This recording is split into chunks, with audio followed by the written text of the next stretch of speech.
నమస్కారం ఈటీవీ 360కి స్వాగతం. ముందుగా ప్రధాన అంశాలు. బాహ్య వలయ రహదారి పరిసరాల్లో ప్రత్యేక నగరం, నిర్మాణ రంగంలో అవినీతి కట్టడికి కొత్త చట్టం తెస్తామన్న కేసీఆర్. ఎల్లంపల్లి మిడ్ మానేరు భూసేకరణపై సర్కారు కసరత్తు, జూన్ నాటికి 3 లక్షల ఎకరాలకు నీళ్లిచ్చేలా చర్యలకు హరీష్ ఆదేశం. మెదక్ జిల్లాలో బాలుడి కోసం ముమ్మరంగా సహాయక చర్యలు, బోరుబావికి సమాంతరంగా కొనసాగుతున్న తవ్వకాలు. యశోద ఆసుపత్రిలో గుండె మార్పిడి శస్త్రచికిత్స, ప్రత్యేక విమానంలో తిరుచి నుంచి తీసుకువచ్చిన వైద్యులు.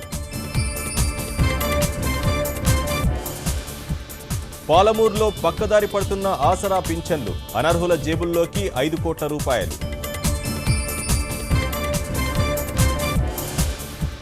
అసహనంపై సోమవారం లోక్సభలో చర్చ, విపక్షాల తీర్మానానికి అంగీకరించిన స్పీకర్.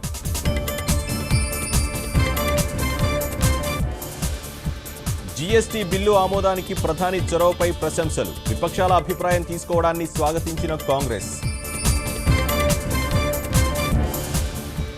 ప్రపంచానికి పెను శాపంగా మానవ తప్పిదాలు, సాగర మట్టం పెంపుతో దేశాలకు పొంచి ఉన్న ముప్పు.